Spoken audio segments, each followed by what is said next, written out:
الحمد لله نحمده ونستعينه ونستغفره ونؤمن به ونتوكل عليه ونعوذ بالله من شرور أنفسنا ومن سيئات أعمالنا من يهده الله فلا مضل له ومن يضلله فلا هادي له ونشهد أن لا إله إلا الله وحده لا شريك له له الخلق والأمر وهو على كل شيء قدير ونشهد أن سيدنا وسندنا ومولانا وحبيبنا وشفيعنا محمدا عبده ورسوله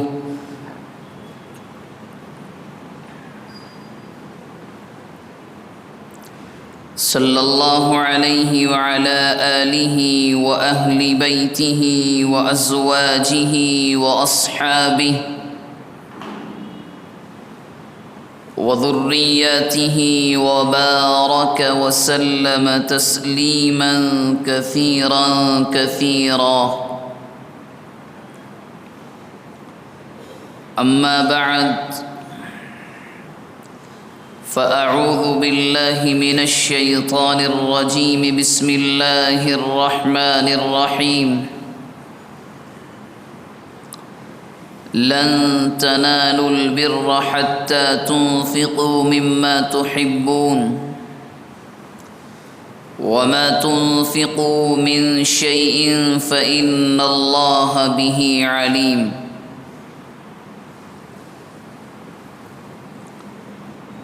وقد قال النبي صلى الله عليه وآله وسلم الدين النصيحة أو كما قال النبي صلى الله عليه وآله وسلم اللهم صل على محمد النبي الأمي وعلى آله وسلم تسليما اللهم صل على محمد النبي الأمي وعلى آله وسلم تسليما اللهم صل على محمد النبي الأمي وعلى آله وسلم تسليما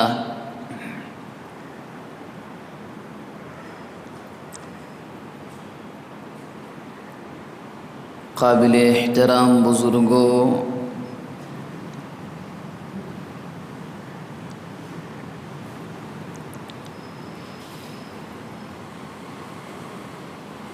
اسلامی سال کا یہ دوسرا مہینہ سفر المظفر چل رہا ہے۔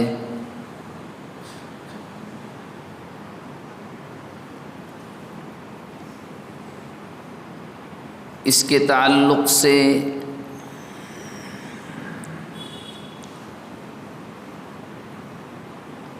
کرنے کے کام اور نہ کرنے کے کام، یعنی امر بالمعروف اور نہی عن المنکر کے بارے میں سابقہ جمعے میں تقریباً تمام تفصیلات ہمارے اور آپ کے درمیان آ چکی ہیں۔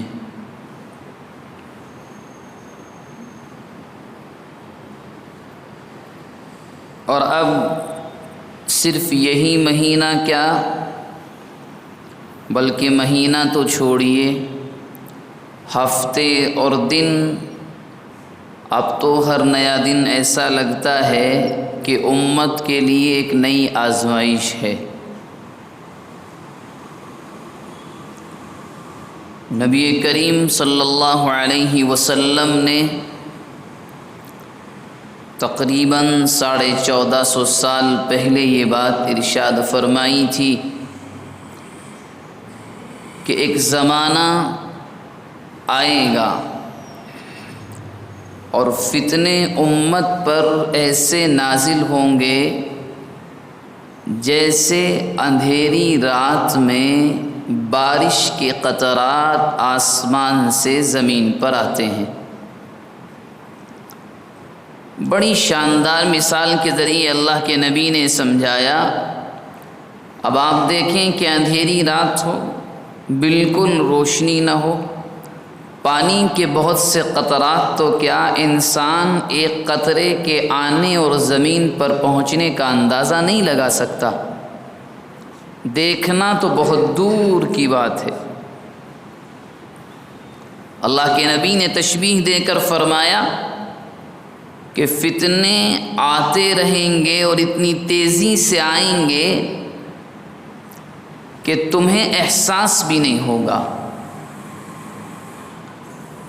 اور آج کل کا زمانہ تو ایسا ہی ہے کہ ہم اور آپ اگر اب بھی شک میں ہیں کہ آزمائش نہیں آئی ہے یا آزمائش کا دور شروع نہیں ہوا ہے تو بہت بڑی غلط فہمی میں ہیں۔ اللہ رب العزت والجلال کا ایک اصول ہے، ایک قانون ہے، وہ یہ ہے کہ اللہ تبارک و تعالی کے یہاں سے کچھ نہ کچھ عرصے کے بعد ایک آزمائشی دور شروع ہوتا ہے، اور ہوتا کس لیے ہے اس کا مقصد بھی قرآن مجید نے بیان فرمایا۔ سورہ عنکبوت میں یوں ارشاد فرمایا، احسب الناس ان یترکوا ان یقولوا آمنا وهم لا یفتنون۔ کچھ لوگ مسلمان ہوئے، کلمہ پڑھ لیا، جیسے میں اور آپ مسلمان ہیں، تو قرآن مجید کے اندر اللہ فرماتے ہیں کلمہ پڑھ کر سکون سے بیٹھ گئے، اور ذہن میں یہ خیالات آنے لگے کہ اب تو جنت پکی ہے۔ تو اللہ نے ارشاد فرمایا ایسا نہیں ہے۔ لوگوں کا یہ خیال اور یہ گمان کہ کلمے کے اقرار کے بعد ہم یوں ہی چھوڑ دیں گے، ایسا نہیں ہوگا، بلکہ آزمائیں گے۔ اور اس کی وضاحت سورہ بقرہ میں دوسرے پارے کے تیسرے رکوع کی شاید تیسری یا چوتھی آیت ہے، جہاں بالکل صاف ذکر کر دیا ایک ایک چیز کو۔ وَلَنَبْلُوَنَّكُمْ بِشَيْءٍ مِّنَ الْخَوْفِ وَالْجُوعِ وَنَقْصٍ مِّنَ الْأَمْوَالِ وَالْأَنفُسِ وَالثَّمَرَاتِ وَبَشِّرِ الصَّابِرِينَ، کہ ہم تمہیں آزمائیں گے۔ بالکل صاف ترجمہ یہی ہے، وَلَنَبْلُوَنَّكُمْ بِشَيْءٍ مِّنَ الْخَوْفِ، تھوڑا سا ڈر بھی بٹھائیں گے تمہارے دلوں میں، غیروں کا، دشمنوں کا، اور اس خوف کے ساتھ کبھی کبھی ایسا بھی ہوگا من الجوع، بھوکمری، یا تو چیزیں نہیں ہوں گی، اگر ہوں گی تو قیمتیں اتنی زیادہ کہ غریب وہاں تک پہنچ نہ پائے، والانفس والثمرات، اور فرمایا کبھی اس طرح آزمائیں گے کہ تمہاری موت بہت زیادہ ہوگی، مرنے والوں میں تم بہت زیادہ ہوگے، چاہے حادثات ہوں، کسی کے ظلم کے نتیجے میں ہوں، کسی حکومت کی بنیاد پر ہوں، والثمرات، کھانے پینے میں ہم کمی کریں گے۔ اور آگے بڑا خوبصورت جملہ ارشاد فرمایا، جب ہم ان چیزوں کے ذریعے سے آزمائیں گے اور ان آزمائشوں پر جو صبر کرنے والے ہوں گے تو اللہ کے نبی سے فرمایا وَبَشِّرِ الصَّابِرِينَ، ایسے زمانے میں ہماری طرف سے جو آزمائشیں آئیں ان پر جو لوگ صبر کریں ان صبر کرنے والوں کو آپ ہماری جانب سے خوشخبری سنا دیں۔ اور پھر ان صابر بندوں کی، ان صبر کرنے والے بندوں کی کوالٹیز کو بیان فرمایا، ان کی صفتوں کو ذکر فرمائے۔ کون ہیں؟ الذین اذا اصابتهم مصیبہ قالوا انا للہ وانا الیہ راجعون۔ جب ان صبر کرنے والے بندوں کو کوئی مصیبت پہنچتی ہے، یعنی کبھی ڈر لگا کسی دشمن کا، کسی مصیبت کے آنے کا، کبھی ایسا ہوا کہ مہنگائی کی بنیاد پر جو چیز ایک گھر کا ذمہ دار، گھر کا فرد خریدنا چاہتا تھا نہیں خرید سکا، بچوں کی خواہش، گھر والوں کی دل کی تمنا کو پورا نہیں کر سکا، یا پھر اس کے گھر میں اچانک کسی کا انتقال ہوا، یا ایسا بھی ہوا کہ کھانے کے پیسے نہیں ہیں، تو اپنے گھر والوں کو، اپنے بچوں کو صبر کی تلقین کی، ایک وقت کے کھانے پر اکتفا کیا۔ جب ان مصیبتوں پر ایک اللہ کا بندہ صبر کرتا ہے اور اللہ اس کے بارے میں فرماتے ہیں، اس کی زبان سے نکلتا ہے، کوالٹیز بیان فرمائی کہ اگر تمہیں پہچاننا ہو صابر و شاکر بندہ کون ہے تو فرمایا الذین اذا اصابتهم مصیبہ، جب بھی کوئی مصیبت آئی، جب بھی کوئی پریشانی یا آزمائش آئی، زبان سے صرف یوں نکلتا ہے کہ انا للہ و انا الیہ راجعون، مولا ہم تو تیرے ہیں اور تیری ہی جانب واپس لوٹ کر آئیں گے۔ تو یہ دور آزمائشوں کا دور چل رہا ہے، اور دن بدن چاہے ملکی اعتبار سے ہو یا پوری عالمی سطح کے اعتبار سے ہو، امت اس وقت سخت آزمائش کے اندر ہے، اور یہ آزمائشوں کا دور ہے۔ ان تمام چیزوں کے باوجود میں اور آپ یا کوئی بھی امت کا فرد یہ سوچ کر بیٹھ جائے کہ نہیں آسانیاں کا معاملہ ہے، دور گزر جائے گا، وقت تو گزر جاتا ہے، مگر اللہ کی جانب سے جو آزمائشیں آتی ہیں، اللہ فرماتے ہیں ہم یہ آزمائشیں اس لیے بھیجتے ہیں تاکہ معلوم ہو سکے کون اپنا اور کون پرایا۔ قرآن مجید کی سورہ عنکبوت کے پہلے رکوع کے اندر اس بات کو بالکل صاف کر دیا، بالکل صاف۔ ہم آزمائیں گے کون سچا ہے، کون جھوٹا ہے، کون ایسا ہے کہ رہتا اپنوں کے ساتھ ہے مگر اس کے تعلقات رات کے اندھیروں میں غیروں کے ساتھ بڑے مضبوط ہیں۔ قرآن نے ایک ایک چیز کو منشن کیا ہے بالکل صاف صاف، اور ان لوگوں کے بارے میں بھی کہا کہ حالات کے آنے کی بنیاد پر جو پیٹھ دکھا کر بھاگ گئے، پیٹھ دکھا کر بھاگنے کا مطلب صرف لڑائی کے موقع پر نہیں ہوتا، جہاد کے موقع پر نہیں ہوتا، بلکہ امت سے بے وفائی کی، جب ان کی طاقت، جب ان کی صفات، ان کی دولت، ان کے عہدے کی ضرورت امت کے افراد کو تھی، انہوں نے اس عہدے کا استعمال امت کے لیے نہیں کیا، تو ان کے بارے میں فرمایا وَإِن تَتَوَلَّوْا وَإِن تَتَوَلَّوْا، اگر تم پلٹ گئے، چھوڑ کر چلے گئے، یستبدل قوما غیرکم، تو یاد رکھو تمہاری ضرورت ہمیں یا ہمارے مذہب کو نہیں ہے، ہمارے قانون کو نہیں ہے، تم چھوڑ کر جاؤ گے، ہمارا قانون یہ ہے یستبدل قوما غیرکم،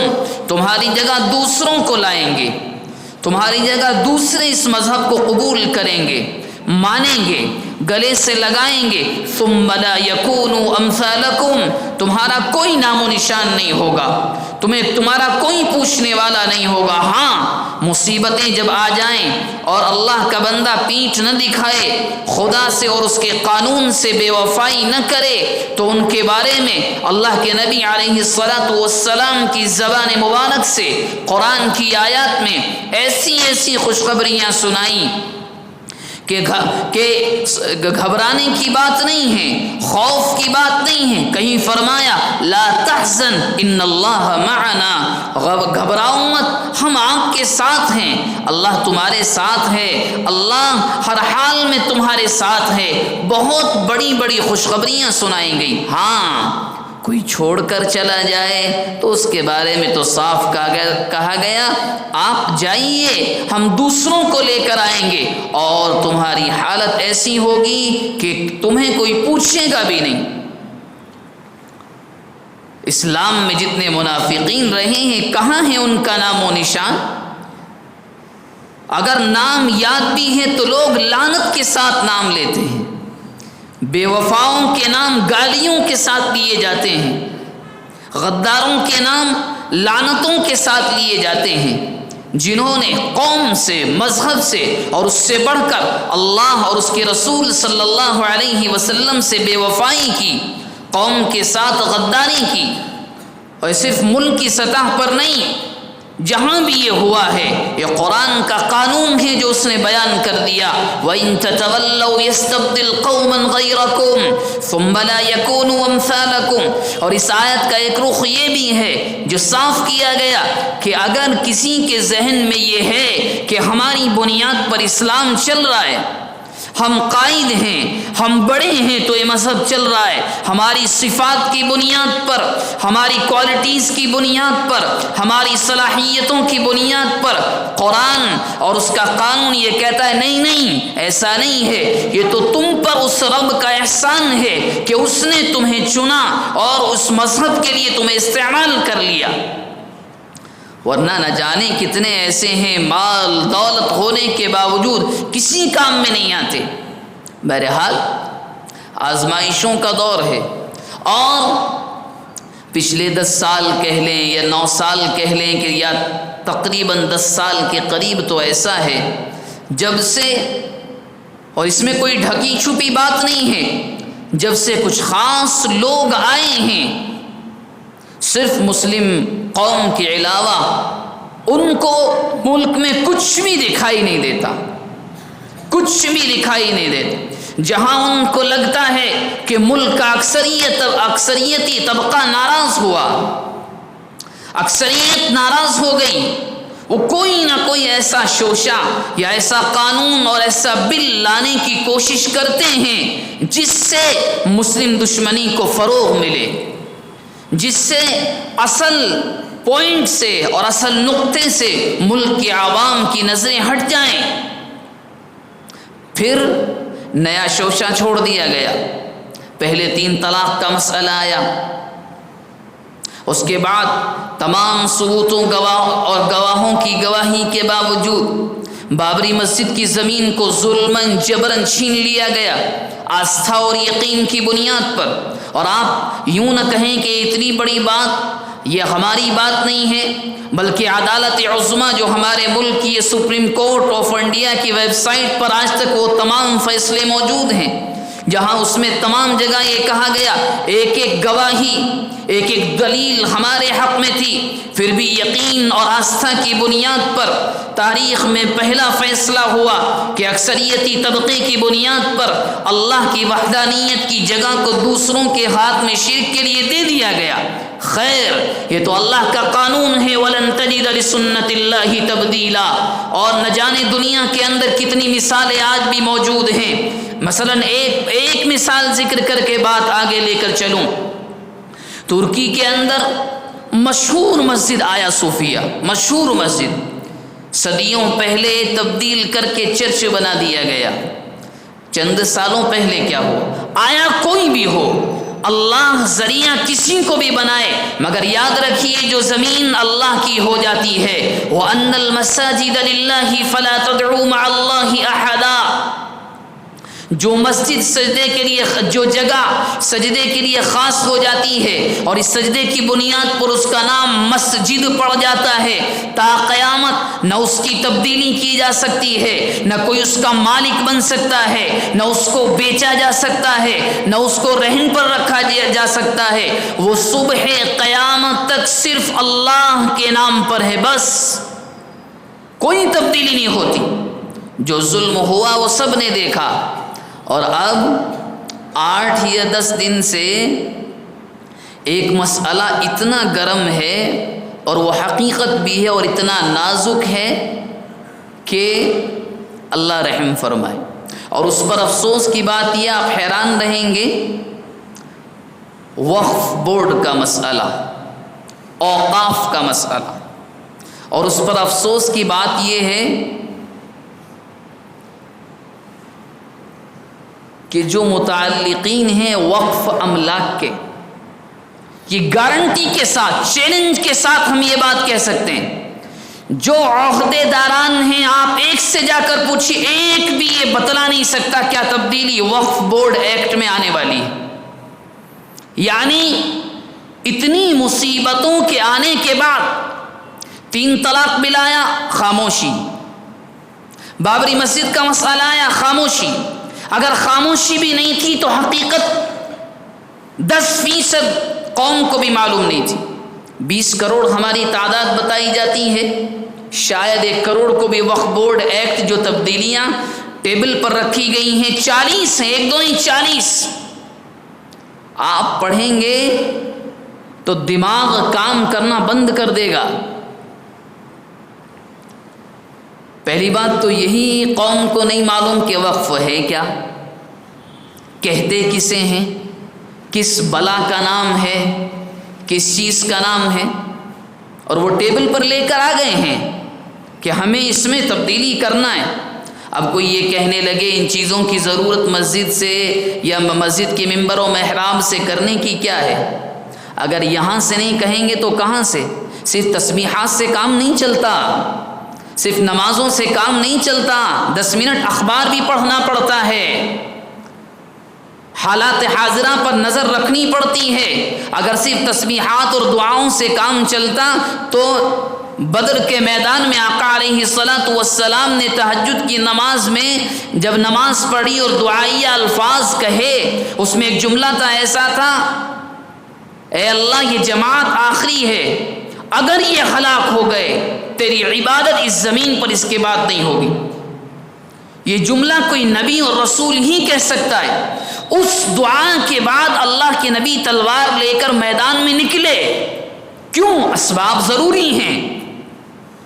اگر صرف تسبیحات سے کام چل جاتا، نہیں کچھ نہیں کرنا ہے، صرف تسبیحات پڑھیں، نمازیں پڑھیں، دعائیں کریں، اگر ان سے کام چلتا تو نبی کو اتنی محنت کی ضرورت نہیں تھی.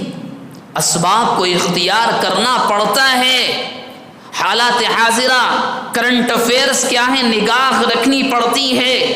جب قوم کا مسئلہ آتا ہے تو میدان میں بولنا بھی پڑتا ہے، اترنا بھی پڑتا ہے.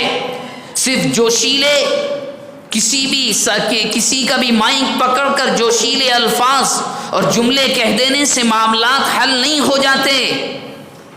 ہم حقیقت سے نگاہ کب تک چرائیں گے؟ آدھے لوگوں کو تو یہ بھی معلوم نہیں ہے کہ حج کے قوانین میں اتنی بڑی تبدیلی کر دی گئی کہ کوئی بھی عورت بغیر کسی محرم کے جا سکتی ہے عمرے یا حج کے سفر پر. آدھوں کو تو یہ بھی معلوم نہیں ہے. کیوں؟ معلوم ہی کرنا نہیں چاہتے، پڑھنا نہیں چاہتے، سننا نہیں چاہتے. اور جمعوں میں مسجدوں کی حالت سے تو ہم اور آپ خوب واقف ہی ہیں کہ ہم اب تو سننے کے لیے آنا بھی نہیں چاہتے. جو ہوتا ہے ہوتا رہے، ہم سے کیا. کمائیں گے، بچوں کو کھلائیں گے تو کمائیے. یاد رکھیے اسلام کا نہیں، فطرت کا ایک قانون ہے. اس دنیا کی فطرت اللہ نے یہ بنائی ہے، یہ سستی کو پسند نہیں کرتی. اس دنیا کی فطرت یہ ہے کہ سستی کو پسند نہیں کرتی. یہاں جو محنت کرے گا وہ پائے گا، جو سوئے گا وہ کھوئے گا. کسی بھی مذہب پر عمل کرنے والا ہو، چاہے اللہ کو کتنی ہی گالیاں دینے والا ہو، اس کے رسول کو نعوذ باللہ کتنی ہی بری باتیں کہنے والا ہو، دنیا کا اصول یہ ہے، خوب سمجھو اس بات کو کہ جو محنت کرے گا وہ پائے گا، جو سوئے گا کچھ نہیں ملنے والا. محنت کرو پاؤ گے. وَلَنَهْدِيَنَّهُمْ سُبُلَنَا، محنت کرو ملے گا. یہ دنیا کا اصول ہے. ہاں یہاں کے اعمال کا بدلہ یوم آخرت میں ملے گا۔ سوتے رہیں پڑھ کر، وقف بورڈ کے الیکشن آئیں تو عہدہ لینے کے لیے میرے الفاظ کو معاف فرمائیں، رشوت میں پیسے پانی کی طرح بہا دیے جائیں، اور اگر عہدہ مل جائے تو 10 فلیکس بورڈ شہروں میں لگائے جاتے ہیں۔ ہم وقف بورڈ کے ممبر، جا کر معلوم کرو کہ کیا ہے وقف بورڈ کا ایکٹ، شاید آپ کو 100 میں سے 4 مل جائیں جو بتا سکیں وقف کیا ہے، کیونکہ آج کل تو تجارت کا ایک دھندا بنا لیا گیا ہے۔ وقف اسلام سے پہلے نہیں تھا۔ قرآن مجید کی آیت نازل ہوئی، لن تنالوا البر حتى تنفقوا مما تحبون، کہ تم نیکی حاصل نہیں کر سکتے، تمہیں نیکی نہیں مل سکتی جب تک تم اس چیز کو خرچ نہ کر دو جو تمہارے دل کے سب سے زیادہ قریب ہے۔ ایک صحابی اللہ کے نبی کے پاس آئے، ان کے پاس ایک باغ تھا، اور باغ جس جگہ پر تھا وہ مدینہ منورہ کی پرائم لوکیشن پر تھا، مہنگا ترین باغ کھجوروں کا۔ اللہ کے نبی علیہ الصلاۃ والسلام کے پاس وہ صحابی آئے، اللہ کے نبی کیا کروں؟ یہ آیت نازل ہوئی، کیونکہ صحابہ کا تو ان کا ایک ہی مقصد تھا، اللہ اور اس کا رسول راضی ہو، جو کچھ بچے یا نہ بچے اس سے کوئی مطلب نہیں، اللہ اور آقا راضی ہو جائیں بس۔ وہ آئے اللہ کے نبی علیہ الصلاۃ والسلام کے پاس کہ اللہ کے نبی کیا کروں، بڑا پسند ہے مجھے۔ تو اللہ کے نبی علیہ الصلاۃ والسلام نے یوں فرمایا کہ ایک کام کرو، جو تمہارے غریب رشتہ دار ہیں ان میں وقف کر دو۔ انہوں نے وہی کیا۔ حضرت ابن عمر رضی اللہ عنہ فرماتے ہیں، مجھے خیبر میں کچھ زمین ملی تھی مال غنیمت کے طور پر، میں نے اللہ کے نبی سے کہا، اللہ کے نبی یہ آیت نازل ہو گئی ہے اور وہ خیبر کی زمین مجھے بڑی پسند ہے، کیا کروں؟ اللہ کے نبی نے فرمایا، ایک کام کرو، اس زمین میں جو جھاڑ ہیں کھجور کے، ان پر جو پھل آتا ہے اس کو اللہ کی راہ میں وقف کر دو۔ انہوں نے وقف کر دیا۔ یہ ایک دو نہیں، سینکڑوں صحابہ کی مثالیں ہمارے سامنے ہیں کہ وہاں وقف کا رواج اتنا عام تھا۔ ایک صحابی تو اس کی گواہی دیتے ہیں کہ شاید میں مدینے میں کسی ایک کو بھی نہیں جانتا جس نے اللہ کی راہ میں وقف نہ کیا ہو۔ کوئی زمین دے رہا ہے، حضرت عثمان غنی رضی اللہ عنہ اللہ کے رسول کے داماد، ایک جگہ ایک کنواں تھا، اس سے میٹھا پانی نکلتا تھا، پریشانی یہ تھی کہ اس کنویں کا مالک یہودی تھا، اور وہ ایک ڈول پانی بھی بغیر قیمت کے نہیں دیتا تھا۔ اللہ کے نبی علیہ الصلاۃ والسلام سے مشورہ کیا، پورا کنواں خریدا، کنواں اور اس کا پانی ہمیشہ کے لیے مسلمانوں کے لیے وقف۔ کیا سمجھ میں آیا؟ وقف کا مطلب ہے صرف اللہ کی رضا کے لیے کسی بھی زمین یا مال یا کسی بھی چیز کو اس کی راہ میں وقف کر دینا کہ یہ اللہ کا ہو گیا بس۔ اب یہ کیا ہوا؟ دنیا میں بھی چل رہا تھا، اور ہم اور آپ جانتے ہیں کہ ہم نے اس ملک پر 1000 سال کے قریب حکومت کی۔ کوئی کتنا بھی کہے کہ غلامی کے سال تھے، جھوٹا جھوٹ کتنا ہی بولے سچ بدلا نہیں کرتا۔ میرے اشاروں کو سمجھیں آپ، کتنے بھی بیانات دیے جائیں، ہائی لائٹ کیا جائے، چاہے کسی کا کتنا بڑا کر بول دے، سچ بدلا نہیں کرتا۔ اور سچ یہی ہے کہ ہمارے بڑوں نے بغیر مذہب کے فرق کے، بلا تفریق مذہب، اس ملک پر 1000 سال تک حکومت کی ہے۔ جب وہ حکومت تھی، سب سے پہلے جس بادشاہ کا نام آتا ہے، جس نے اس نظام کو منظم بنایا، ان باتوں کو برائے مہربانی غور سے سنیں، ہو سکے تو دوسروں تک پہنچائیں، صرف جانکاری کے مقصد سے، کیونکہ ہم جان تو سکیں کہ وقف کیا ہے۔ ہمارے ملک میں کب سے شروع ہوا؟ فیروز شاہ تغلق، یہ ایک بادشاہ ہے، ان کے دور حکومت میں وقف املاک یہ وقف کا جو قانون ہے یہ ایک منظم طریقے میں آیا، قوانین بنائے گئے، اور جتنے بادشاہ آئے، نواب آئے، کسی نے مدرسہ بنوا دیا، کسی نے مسجد بنوا دی، کسی نے قوم کے لیے کوئی جگہ دے دی۔ اب مسئلہ یہ آیا مسجد کے اخراجات کہاں سے آئیں، مدرسہ کیسے چلے، مسافر خانہ بنوا دیا وہ کیسے چلے، یتیم خانہ بنوا دیا اس کے اخراجات کہاں سے آئیں۔ اس کے لیے انہوں نے اور وقف کر دیا کہ یہ باغ ہے، یہ جگہ ہے، اس کا کرایہ آئے گا، مدرسہ چلے گا، مسجد چلے گی، مسافر خانہ چلے گا، قوم کے لیے فلاں اسکول ہے وہ چلے گا۔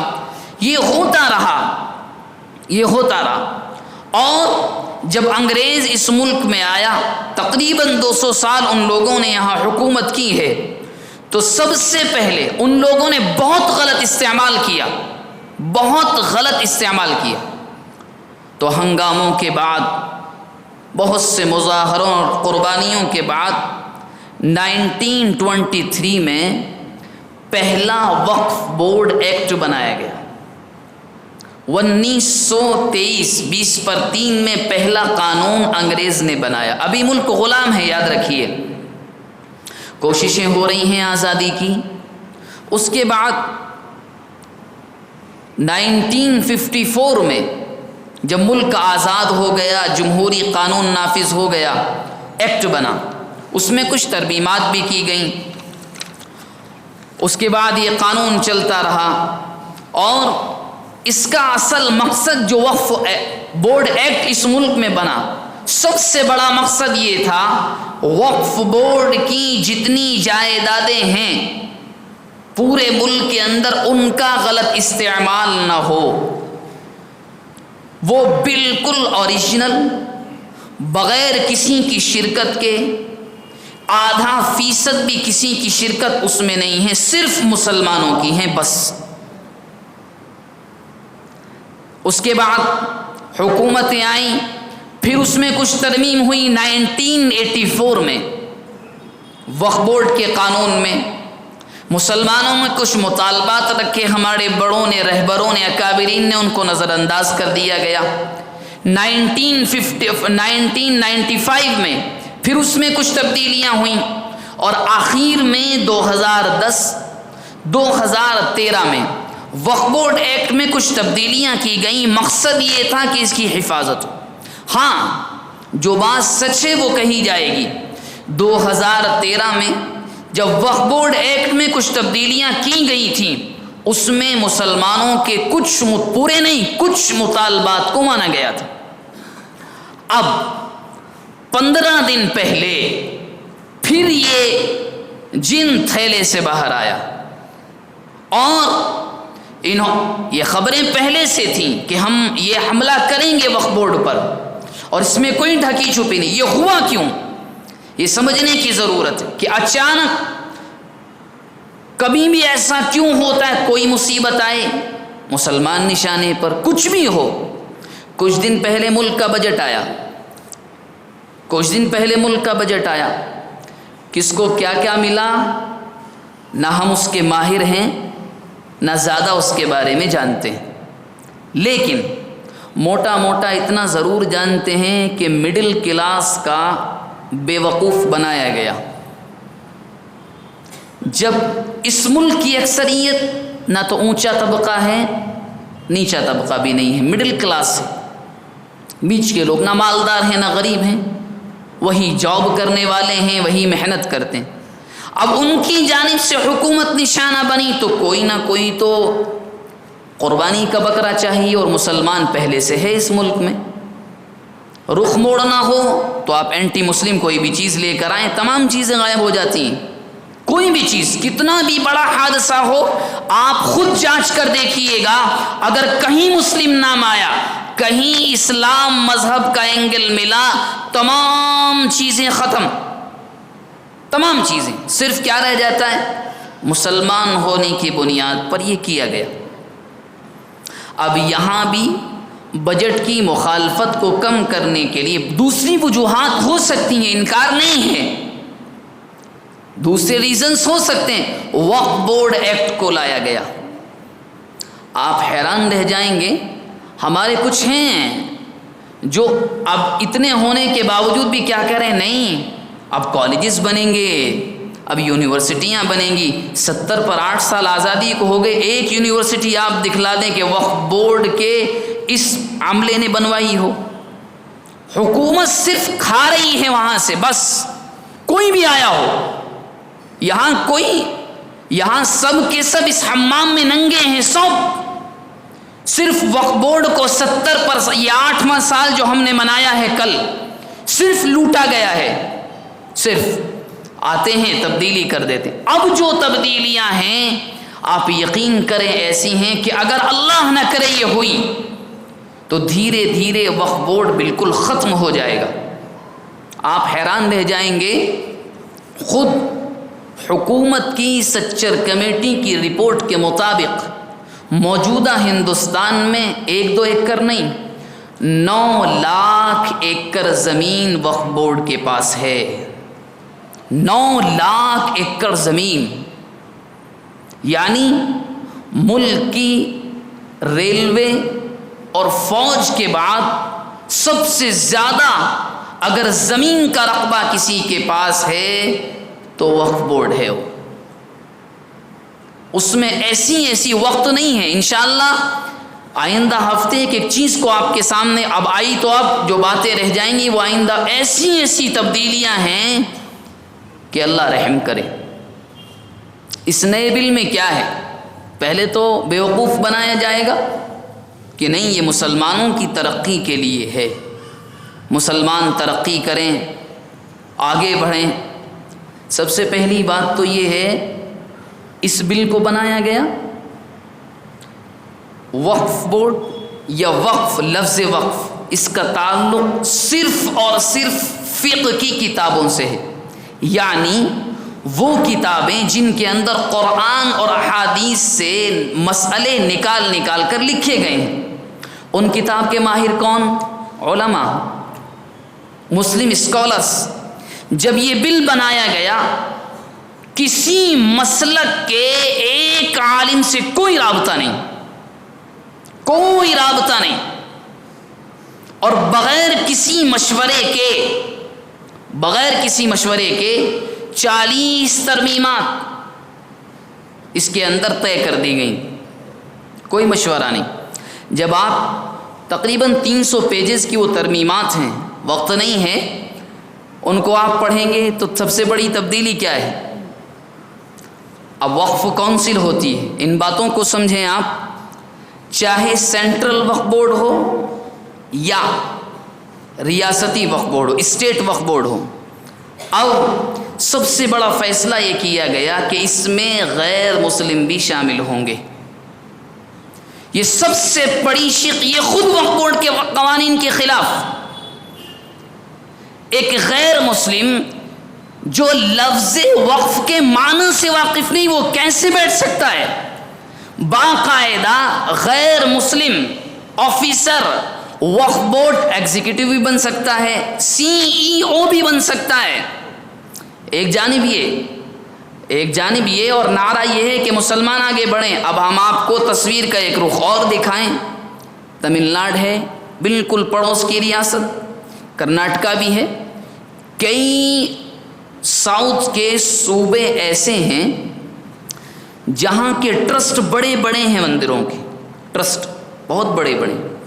کیا وہاں کوئی مسلمان، آپ صدر تو چھوڑیں، ممبر بھی بن سکتا ہے؟ اور حکومت اس کو مانتی ہے۔ اس کا مطلب کیا نکلا؟ اس کا مطلب صاف ہے کہ آپ کامیاب کرنا نہیں چاہتے، آپ جڑیں ختم کرنا چاہتے ہیں، صاف مطلب ہے اس کا۔ ورنہ ایک کو آپ اچھا حلوہ کھلائیں اور دوسرے کے منہ میں زہر دیں، ایسے تو حکومتیں نہیں کیا کرتی، عوام اس کے لیے برابر ہوتی ہے۔ اور آگے چلیں آپ، چاہے کوئی اس کا وقف بورڈ کا عہدہ ہو، ہندو بھی وہاں آ سکتا ہے، کوئی بھی آ سکتا ہے۔ اس کے بعد جب آگے چلیں گے تو اب نئے بل میں کیا ہے کہ وقف کی جو جائیدادیں ہیں ان کا استعمال کیسا ہوگا یہ حکومت طے کرے گی۔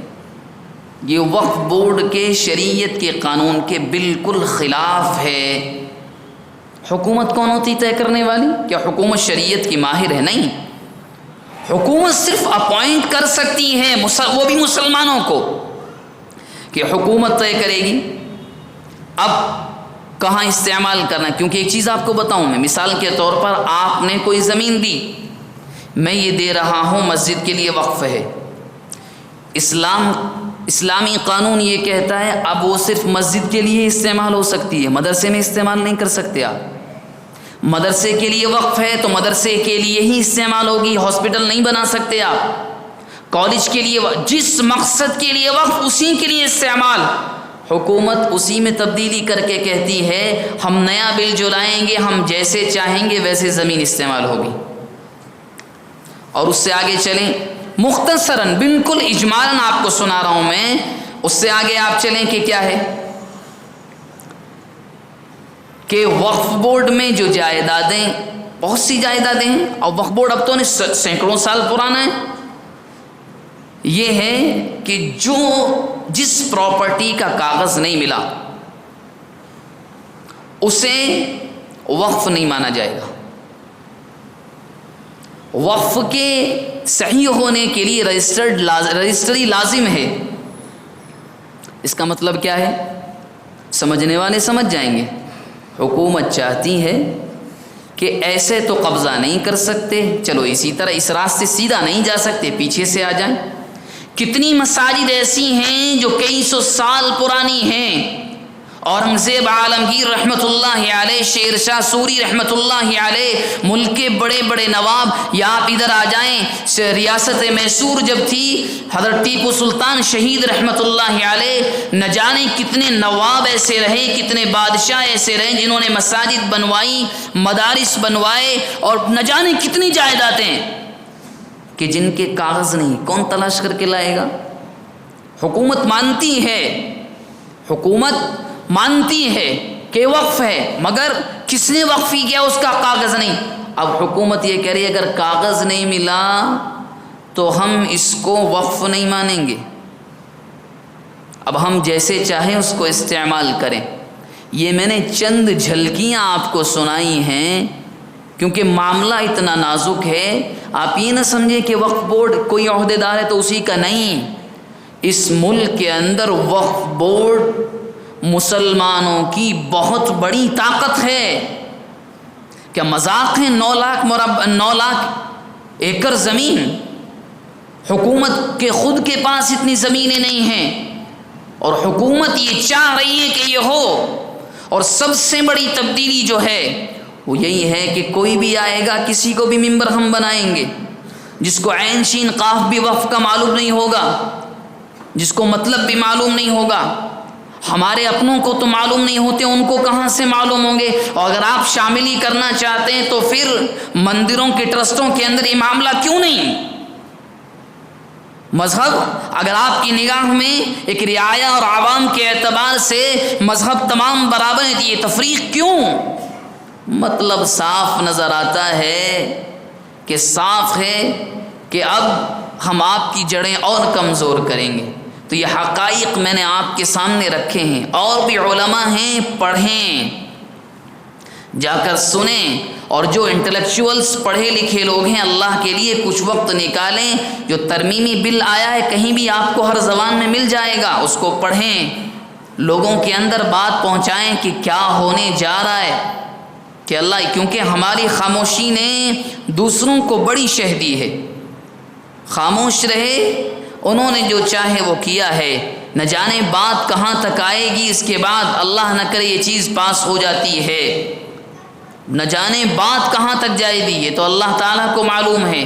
یہ چند چیزیں تھیں جو میں نے آپ کے سامنے ذکر کی ہیں۔ دعا فرمائیں کہ اللہ تبارک و تعالی ہمیں اور آپ کو ان تمام چیزوں کو سمجھنے، دوسروں تک پہنچانے کی توفیق مرحمت فرمائے۔